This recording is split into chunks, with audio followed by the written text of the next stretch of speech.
Hi, my name is Dana Sardano, and this is the Ubuntu Room. Thank you for joining me. I'm so glad you're here. The Ubuntu Room is a place where we discuss all things personal empowerment, all things spiritual development, and everything that falls in between. It's where we recognize that the power is in our hands to create the lives that we desire, and that personal empowerment and spiritual development actually overlap. It's my hope that by having these conversations, I can meet you wherever it is you fall on that spectrum. So, super excited. Today, we're going to continue the conversation about the Clairs. A couple weeks ago, we talked clairsentience and clairempathy, and that's really clear feeling on both a physical and an emotional level. And today, we're going to talk clairaudience. So clairaudience is it's clear hearing.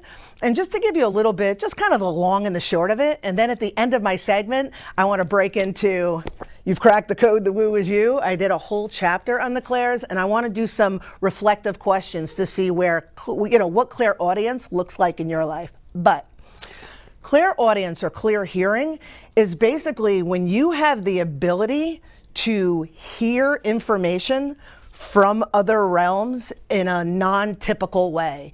So just as an example, sometimes we hear the voices in our heads, but sometimes we hear voices in our heads that we know are not ours. It's communication from other realms. Sometimes it's outside of us. So maybe you hear whispers, or you hear music in the air, or you hear your name being called. Sometimes it comes in song lyrics. We got some musicians in the house, but sometimes it comes from song lyrics. I know I don't consider myself clairaudient by any means. It's probably my least powerful of my clairs, but I've woken up from the dream state where I've heard song lyrics in my head, and I understand that that's a message for me, and I look into the meaning of that. So there are a lot of ways that the clairs can affect our lives, and usually if you have an ear for music, or you can do accents, or you're an auditory learner in the classroom where you could listen to a lecture and just understand all of it, you're likely to have these traits of clairaudience. So like I said, I by no means am clairaudient, but I've had a few interesting clairaudient moments in my life, and I want to share with you a story today. It's so funny because as much as it's about clairaudience, it's more about the weirdness of the story. So I just want to share, and I'm going to do so. So in 2021, I was going through a rough time. I was having my own existential crisis, but I also was having some health issues, and it was a rough time for me. As a general practice, currently, but also during this time, I sit outside every day. I live on a preserve, and my backyard, I have an Adirondack chair, and I sit in the Adirondack chair and I stare at the trees and I contemplate and meditate and all of that, and just to find clarity in my life. So during this time of angst, I sat outside and I was literally pleading with the universe for assistance, with God, my guides, my higher self, whoever. And my father had passed a couple years prior. We had had a strained relationship, but in the final years of his life, we had reconciled and had this beautiful relationship up until his passing, and even after his passing, because I live in the world of woo. So there's been communication with him. But in this pleading with the universe, I pled with my father, anybody who would listen, to assist me in what I was going through. Now, because I'm not clairaudient, I was never expecting anything in return, but I was, again, begging for mercy, looking for a sign, if you will, and that was that. So a couple days later, I get a box in the mail, and it's from Amazon, and it's addressed to me. It's an Amazon box or whatever, and I open it up, and there's no paper trail. Like, it's not clear who sent it to me. There's really no way of connecting it. And it's a fishing rod.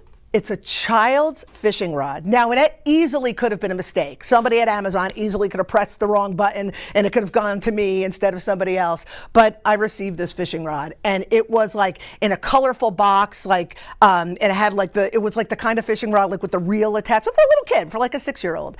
And after my husband and I trying to, figure out the logistics of how this happened, I understood that it was a gift Just bear with me because I'm going to sound like a crazy person. But for me, from the ethers, I really felt in that moment, and I needed to feel that. I needed that hope that my father somehow was confirming that he was here with me and being supportive. Now, why the fishing rod? I grew up on a lake. Everything was about the lake, fishing and frogs and the whole nine growing up. And that was how I connected with my father. And also, as a part of my existential crisis, I was like, I want to make a bunch of money, and I want to buy a house on the river, and I want to raise my children the way I was raised, and I want to. So there was a lot of symbolism with this fishing rod, and I chose to believe it was a gift from the ethers. So in my emotion, I take this fishing rod, I go out to my chair, and I'm sitting holding this fishing rod. Again, I hear myself. I know I'm a crazy person, exclaiming to the universe, showing my gratitude. I'm all emotion. Thank you for listening, Dad. I know you're there. The whole nine. Still hearing nothing because I'm not clairaudient. And in my rant, we'll call it, I said, and again, it was my father and I shared a sense of humor, and I said, I got 2 kids. You sent 1 rod, haha, still nothing in return, and that's the end of that. A couple days go by, 2, 3, 4 days, I don't know, but it was a short time after.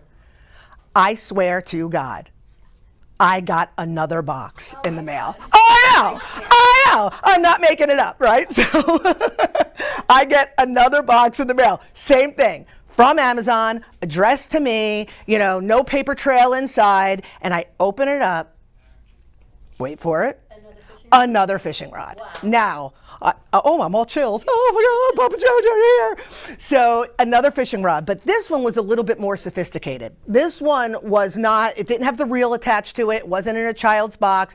It was like the kind, like it came in 2 pieces and you just put it together and whatever, then you have to add the reel or whatever. But it was clearly for my older daughter. So now, not only am I freaking out, but the skeptic in me that was like, even though I wanted to believe the first one was from my father, like there's that part of you that is like, oh no, that's crazy. There's a logical explanation. But now I get the second rod and I'm like, oh my God, it's my father, right? Even my husband, who is, the super skeptic, is like, holy crap, right?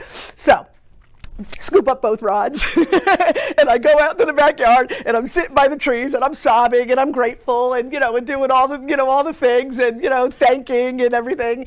And at the end of this rant, I say something to the effect like, no reel? What, you couldn't spring for a reel? And I swear to you, I heard, not only in my head, but like right from like over here, it was weird. I heard, what do you think, I'm made of money? In my father's voice. I seriously swear to God, right? So now I'm freaking out. I'm like, oh my God, oh my God. And so it just confirmed everything that I knew to be true. So why do I share this story? I share it because it's kooky and I wanted to share and because I want everybody to know how out of my mind I am. But I'm sharing because many of us have experiences like this. Like I have a few others that I'm not going to get into for time's sake that like just like random, like you get like a phrase in your head that came out of nowhere, or maybe there's like a dangerous situation and like you hear a word, like don't, like danger or whatever it is.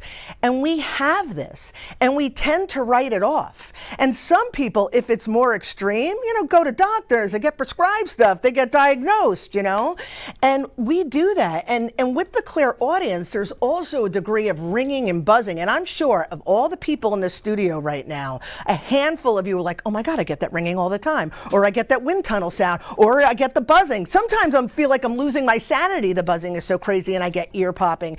If I went to a doctor, they're going to tell me it's tinnitus. But there's a frequency in the room. There's these tones. There's something to them that are connecting with us, whether we in our feeble human brains are understanding this or not. So these conversations, these stories, to share them are extremely important because when we understand, when we have more self-awareness, when we understand our magic, when we understand how to bring our magic to the surface, when we understand not to be ashamed of our magic, what we can do in this world is astounding.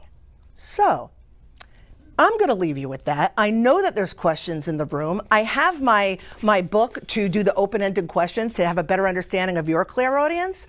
But as always, thank you for listening. Amazing. And Ubuntu. I'm watching the